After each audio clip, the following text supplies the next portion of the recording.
The NFL is not just about throwing a football on a field. It can also unite millions of fans together in the wake of tragedy. The players on this list taught us that it's okay to cry because, like us, they're human too. I'm Justin Fraction, and today we present 10 NFL moments that made us cry.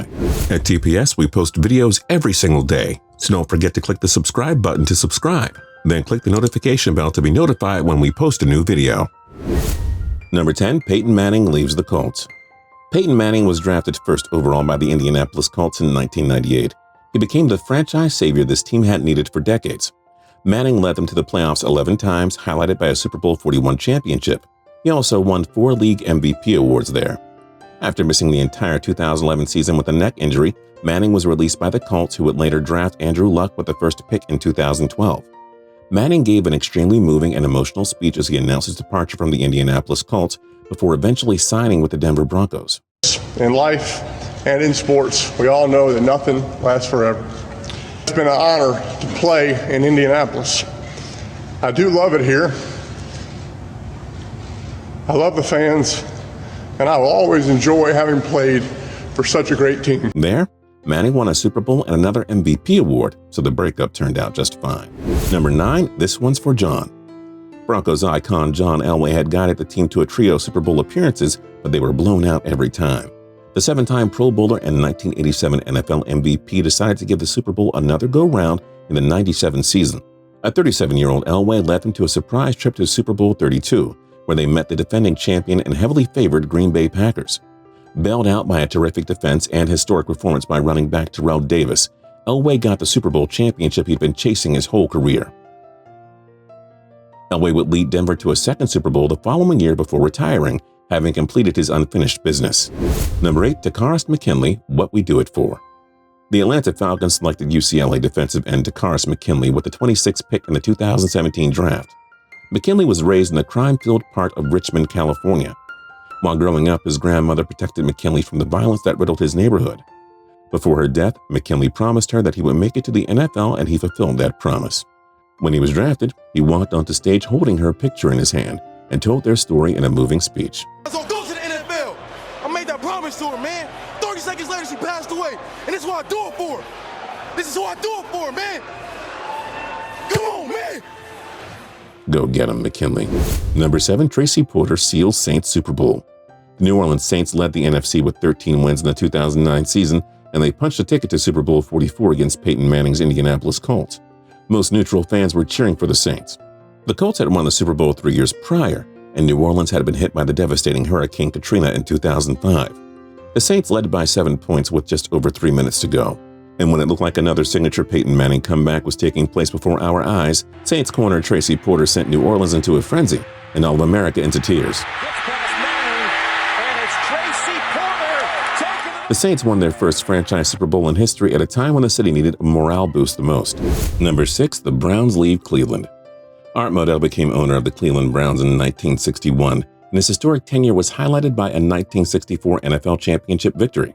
He was an idol in Cleveland and instrumental in making football popular in Ohio. Despite initially promising he would never move the Browns, after losing millions, Modell was forced to move them to Baltimore. Really sad to see him go. Just don't even know how to react. The Browns became the Ravens for the 1996 season, and millions of Clevelanders were devastated. Remember, Modell was the same man who tried stopping Al Davis from moving the Raiders, and he was critical of the Colts when they moved from Baltimore to Indy. The Browns were deactivated from 1996 to 98, and they got their football team back for the 1999 season. Still, there were 3 years there where fans shed a tear for a city that lost its team. Number 5. Quan Alexander's career game after brother's death. Tampa Bay Buccaneers linebacker Quan Alexander received devastating news in his rookie season. His younger brother Broderick Taylor had been murdered at the age of 17 following a confrontation. Nonetheless, Alexander decided to suit up for the team's Week 8 road game against the Atlanta Falcons. Alexander was the most dominant player on the field that day, finishing with 11 tackles, an interception, 1 forced fumble, and 1 fumble recovery. He led the Bucs to an emotional 23-20 victory over their NFC foes. For his efforts, Alexander was named the NFC Defensive Player of the Week. Number 4. Torrey Smith rallies Ravens after brother's death. Before the Baltimore Ravens met the rival New England Patriots in a pivotal Week 3 2012 matchup, wide receiver Torrey Smith was grieving. His younger brother, Tevin Jones, died in a motorcycle accident earlier in the morning.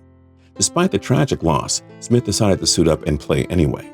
Not only did he take the field, but Smith was the best player in this game. He finished with 6 catches for 127 yards and 2 touchdowns, leading Baltimore to a 31-30 victory.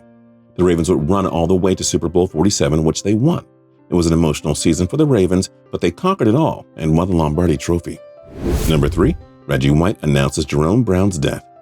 Reggie White and Jerome Brown were 2 of the game's most ferocious pass rushers in the 90s.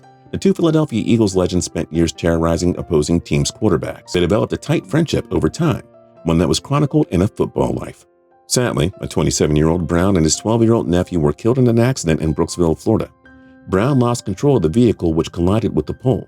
Moments after learning about Brown's untimely passing, White addressed the Philadelphia fans and told them what transpired. Unsurprisingly, plenty of tears were shed. I lost a great friend.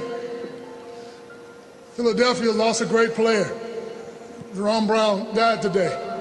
His family, very special people. Number 2, the Saints come home. The devastation of Hurricane Katrina forced the New Orleans Saints to leave the Superdome for the 2005 season. The Superdome had been used for shelter during the catastrophe, and it suffered plenty of damage as well. As such, the Saints had to play their home games for the 2005 season at Giants Stadium, Tiger Stadium, and the Alamo Dome in San Antonio. The 2006 season marked a fresh start. The Saints signed quarterback Drew Brees, hired Sean Peyton as their new head coach, and returned to the Superdome in Week 3 in a home contest against the Atlanta Falcons. The signature moment was Steve Gleason's punt block that led to the game's opening score. Former Saint Morton Anderson is here for most field goals. Look out! Right through! A kick block by Steve Gleason! The Saints won 23-3 and made a Cinderella run to the NFC Championship game, where they'd fall to the Chicago Bears. Still, what a great moment it was to see this city and team rally together. And number 1, Brett Favre plays for his late father. Green Bay Packers legend Brett Favre was dealt some devastating news before a 2003 Monday night contest against the Oakland Raiders. While driving, his father Irvin suffered a heart attack and died. A day after his dad's passing, Favre took to the field in a Packers versus Raiders matchup. He pieced together a signature performance, throwing 4 touchdowns in the first half alone. The Packers escaped Oakland with an easy 41-7 victory. Favre said after the game that he knew his dad wanted him to play. He won an ESPY award for his courageous effort. Which other NFL moments made you cry? Let us know your thoughts in the comment section down below. And don't forget to like, comment, and subscribe. We'll see you guys next time.